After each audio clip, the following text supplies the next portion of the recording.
परम प्रेममय जुग पुरुषोत्तम श्री श्री ठाकुर अनुकूल चंद्रेर आतुल रांगा चरण जानाई आमार शतकोटी दंडवत प्रणाम। जय गुरु सकल इष्टप्राण दादा मायरा।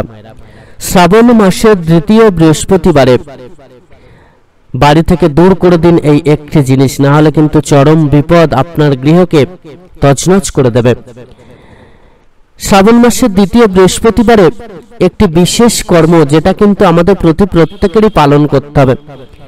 যে গৃহে অনবরত বাধা বিপদ গ্রহদোষ লেগে আছে, যে গৃহে সবসময় সমস্যা লেগে আছে, যে গৃহে সবসময় অশান্তি লেগে আছে, স্বামী স্ত্রীর মধ্যে কিছুতেই বনিবনা হচ্ছে না, সবসময় একটা খিটিমিটি যেন চলতেই আছে, যে গৃহে অনবরত সমস্যা লেগে থাকে, অর্থ কষ্ট দেখতে পাওয়া যায়, সেই গৃহে কিন্তু অতি অবশ্যই এই বিশেষ কর্মটা পালন করতে হবে। যে সমস্যাগুলো আমাদের জীবনকে তছনছ করে দেয়, সেই সমস্যাগুলোকে আমরা অবহেলার মধ্য দিয়ে আরো বাড়তে দিই, যেটা কিন্তু কখনোই করা উচিত নয়। কেন সেই সমস্যাটা হচ্ছে তার মূলে কিন্তু আমাদেরকে যেতে হয়। পরম দয়াল যুগপুরুষোত্তম শ্রী শ্রী ঠাকুর অনুকূল চন্দ্র আমাদেরকে বিশেষ কিছু সমাধান কিন্তু দিয়েছেন, যে সমাধানগুলো মেনে চলার মধ্য দিয়ে আমাদের এই সকল প্রবলেমগুলো কিন্তু চিরতরে দূর হয়ে যাবে। সেটা আমরা ভিডিও শেষে আলোচনা করব। এবার প্রথমে আমরা শাস্ত্রের কথা আপনাদের সামনে তুলে ধরব, যে শাস্ত্রে কি বলা হয়েছে। জ্যোতিষশাস্ত্র থেকে শুরু করে বিভিন্ন শাস্ত্রে এর যে উল্লেখগুলো করা হয়েছে, যে কিভাবে সংসার থেকে সমস্ত সমস্যাকে দূর করা যায়, কিভাবে অর্থ কষ্ট জ্বালা থেকে মুক্তি লাভ করা যায়। সবার প্রথম যেটা বলা হয়েছে যে গৃহকে সবসময় পরিষ্কার পরিচ্ছন্ন রাখতে হয়। গৃহের মধ্যে কোনো আবর্জনা, কোনো ভাঙা আসবাবপত্র এগুলো কিন্তু রাখতে নেই, এগুলোকে বার করে দিতে হয়। গৃহে যদি ভাঙা আয়না থাকে সেটাকে বার করে দিতে হয়। গৃহে যদি নোংরা আবর্জনা থেকে শুরু করে নোংরা কাপড় বা এই ধরনের জিনিস থাকে সেগুলোও কিন্তু গৃহ থেকে বার করতে হয়। গৃহকে সবসময় পরিষ্কার পরিচ্ছন্ন করে রাখতে হয়। নিজেদের পোশাক আশাক পরিষ্কার পরিচ্ছন্ন রাখার চেষ্টা করতে হয় এবং নিজেদের মনটাকে পরিষ্কার পরিচ্ছন্ন রাখতে হয়। এই মন যদি পরিষ্কার না থাকে, যতই আপনি পোশাক আশাক পরিষ্কার পরিচ্ছন্ন করুন না কেন, যতই আপনি শরীরকে পরিষ্কার পরিচ্ছন্ন করুন না কেন, যতই ঘরকে পরিষ্কার পরিচ্ছন্ন করুন না কেন, কোনো ফলই আপনি লাভ করতে পারবেন না। তাই সবার প্রথম আমাদের মনকে পরিষ্কার করতে হয়, শুদ্ধ করতে হয়, পবিত্র করতে হয়। নিজেদের চাল চলন চরিত্রকে ঠিক করতে হয়, যেটা বারবার করে পরম দয়াল আমাদেরকে বলেছেন। আমরা আমাদের গৃহকে সবসময় মন্দির সম করে রেখে দেবো। সেটা আমাদের দেহ মন্দির হতে পারে, আবার আমাদের গৃহ হতে পারে, একই জিনিস। আমাদের গৃহ, যে গৃহে আমরা বাস করি, আর আমাদের এই দেহ মন্দির, এটাও আমাদের গৃহ, যে গৃহে আমাদের আত্মা বাস করে। দুটোকেই শুদ্ধ রাখতে হবে, পবিত্র রাখতে হবে, পরিষ্কার পরিচ্ছন্ন রাখতে হবে এবং সবসময় চেষ্টা করতে হবে এটাকে মেনটেন করার। তাহলেই দেখবেন গৃহে উন্নতি হওয়া সম্ভব। আমরা অনেক সময় কি করি, রান্নাঘরে অপরিষ্কার করে রেখে দিই, রান্নাঘরটা পরিষ্কার করতে চায় না। এটা কিন্তু অত্যন্ত খারাপ একটা সাইন। মা লক্ষ্মী সেই গৃহে কখনো থাকবেন না। যে গৃহে রান্নাঘরকে পরিষ্কার পরিচ্ছন্ন করা হয় না, যে গৃহে অনেক বেলায় ঘরদোর পরিষ্কার পরিচ্ছন্ন করা হয়, সেই গৃহ কিন্তু অলক্ষ্মীর আবাস হয়। অনেকেই দেখবেন রান্নাঘর পরিষ্কার করেন না, এটা থালা বাসন পড়ে থাকে, গ্যাস বা উনুন সেটাকে মুছে পরিষ্কার করা হয় না। সেই রান্নাঘরের মধ্যে যে আসবাবপত্রগুলো থাকে সেগুলোকে পরিষ্কার পরিচ্ছন্ন করা হয় না। আগোছালো ভাবে ডিশ থালা চারিদিকে ছড়িয়ে ছিটিয়ে থাকে, মশলার কৌটো বা বাসনপত্র ছড়িয়ে ছিটিয়ে থাকে, একটা নির্দিষ্ট ভাবে সাজিয়ে গুছিয়ে রাখা থাকে না।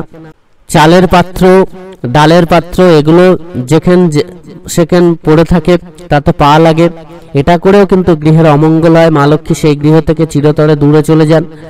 চালের পাত্রকে সবসময় একটি নির্দিষ্ট জায়গায় রাখতে হয়, যেখানে পা যেন না থাকে, এবং অত্যন্ত পবিত্রতার সাথে কিন্তু চালের জায়গাকে রাখতে হয়। সেটা আমরা অনেকেই মেনটেন করি, অনেকেই করি না। অনেকে রান্নাঘরে বাসি কাপড় বা যে কোনো কাপড় বা যেমন তেমন করে কিন্তু প্রবেশ করেন, এটা কখনো করা উচিত নয়। সবসময় শুদ্ধ মন যেমন থাকবে, শুদ্ধ পোশাকও যেন থাকে, তবেই রান্নাঘরে কিন্তু প্রবেশ করা উচিত। শুদ্ধ মনে, পবিত্র মনে, এবং কাপড় চোপড়ও যেন শুদ্ধ হয়। অনেকে আছেন যারা মনটাকে রাগান্বিত করে বা রাগ রাগ ভাব নিয়ে রান্নাঘরে রান্না করতে যান, এটাও করা উচিত নয়। এতে করে মা লক্ষ্মী রুষ্ট হন। রান্না করার সময় মনটাকে ভালো রাখবেন, ঠান্ডা রাখবেন, শুদ্ধ রাখবেন, পবিত্র রাখবেন, তবেই রান্না করতে যাবেন। রাগ মন নিয়ে রান্না করা উচিত নয়। এতে করে সবার জন্য খারাপ, বাড়ির অকল্যাণ হয়, সমস্যা দেখা দেয়। এছাড়া আরও কিন্তু বিশেষ কিছু নিয়ম রয়েছে যেগুলো আমাদের প্রত্যেকেরই কিন্তু পালন করা উচিত। রান্নাঘরে কখনো এলো চুলে কিন্তু ঢুকতে নেই, প্রবেশ করতে নেই। রান্নাঘরে ঝেঁটা কিন্তু রাখতে নেই। রান্নাঘরের সদর দরজায় বসে আনাজ কাটতে নেই বা সেখানে বসে কোনো কাজ করতে নেই। সদর দরজা থেকে ভিতরে নয়, বাইরে কাজ করতে হয়। ঘরের সদর দরজায় কখনো খালি এলো চুলে বসতে নেই মায়েদেরকে। ঘরের সদর দরজায় কিন্তু ঝাঁটা রাখতে নেই। এগুলো কিন্তু মেনে চলতে হয়। এছাড়া অতি অবশ্যই দিনের মধ্যে যে কোনো একবার হলেও পশুদের সেবা দিতে হয়, পাখিদের সেবা দিতে হয়, সেটা কিন্তু মেনটেন করা লাগে। আর বাড়িতে যদি কোনো অতিথি আসে তাদের সেবা দিতে হয়। এই শ্রাবণ মাসে বৃহস্পতিবারে আপনারা একটি বিশেষ কর্ম কিন্তু করবেন, সেটি হচ্ছে কাউকে কিন্তু ভিক্ষা দেবেন না। পশু পাখিদের সেবা দিন, কিন্তু ভিক্ষা কাউকে দেবেন না। কাউকে চাল দেবেন না, কাউকে মশলা ধার দেবেন না, কাউকে টাকা ধার দেবেন না। এগুলো কিন্তু এই শ্রাবণ মাসের সেকেন্ড বৃহস্পতিবার অতি অবশ্যই মেনে চলবেন। এছাড়া বাড়িতে যদি কোনো এমন জিনিস থাকে যেটা মানে একদম ছিন্ন ভিন্ন হয়ে গেছে, সেটাকে কিন্তু বার করে দেবেন। যেটা আমরা আগেই আলোচনা করেছি, সেটা গৃহ থেকে দূরে বার করে দেবেন। বাসি কাপড়ে টাকার সিন্ধুক যেন ছুঁইবেন না, স্পর্শ করবেন না, এটা কিন্তু মেনে চলবেন। অতি অবশ্যই সকাল সকাল স্নান করে ঠাকুরের শ্রী চরণে ফুল অর্পণ করে সাষ্টাঙ্গে প্রণাম নিবেদন করবেন এবং অতি অবশ্যই সাত্বিক আহার কিন্তু গ্রহণ করবেন। এটা অত্যন্ত জরুরি। এছাড়া যেটা আপনারা দূর করে ছুঁড়ে ফেলে দেবেন, সেটা হচ্ছে আপনাদের এই খারাপ মন। যদি মনটা দূষিত হয়, যদি আপনার কোনো ভাবনা চিন্তাটা খারাপ হয়, যদি কারোর ক্ষতি করার চিন্তা আসে বা অন্য কোনো খারাপ চিন্তা যদি আসে, সেটাকে কিন্তু চিরতরে দূর করুন। এটা কিন্তু খুবই দরকার। মনের মধ্যে খারাপ ভাবনা, কামনা, বাসনা, লালসা রাখবেন না, খারাপ চিন্তা রাখবেন না, খারাপ কিছু জিনিস সেটা কিন্তু যেমন গৃহেও রাখবেন না, আপনার মনের মধ্যেও কিন্তু রাখবেন না। খুব করে নাম জপ করুন, পরম পিতাকে ডাকতে থাকুন। এবার চলুন পরম দয়ালের বলা বিশেষ কিছু বিধান আমরা জেনে নেব। পরম দয়াল যুগপুরুষোত্তম শ্রী শ্রী ঠাকুর অনুকূলচন্দ্র এই গরিবী আনাকে দূর করার জন্য, সমস্যা থেকে মুক্ত হওয়ার জন্য বা সংসারে শান্তি ফেরাতে প্রত্যেক দিন স্বামী স্ত্রীকে উভয়কেই নাম জপ করার বিধান দিয়েছেন। সকালবেলা অতি প্রত্যুষে ঘুম থেকে উঠে এবং সন্ধ্যাবেলা। এছাড়া চলতে ফিরতে, রান্না করার সময় বা যে কোনো কাজের সময় নাম জপ করার কথা বলেছেন। সময় ইষ্টবৃত্তি প্রার্থনা করার কথা বলেছেন। প্রত্যেক দিন সৎ গ্রন্থ পাঠ করার কথা বলেছেন এবং সেইভাবে চলার কথা বলেছেন। বাড়ির মায়েদেরকে যদি সংসারে প্রবল অশান্তি থাকে, তাহলে 7 দিন একটি বিশেষ কর্মের কথা কিন্তু তিনি বলেছেন। 7 দিন আপনারা সবকিছু ভুলে গিয়ে শ্বশুর শাশুড়ির প্রতি সেবা ভক্তি করবেন, স্বামীকে সেবা ভক্তি করবেন। আপনারা স্বামী খেয়াল রাখবেন, শ্বশুর শাশুড়ির খেয়াল রাখবেন। তিনি যে কথাগুলো বলছেন সেগুলো শোনার চেষ্টা করবেন, মানার চেষ্টা করবেন, তাকে ভালোবাসার চেষ্টা করবেন, এরকম।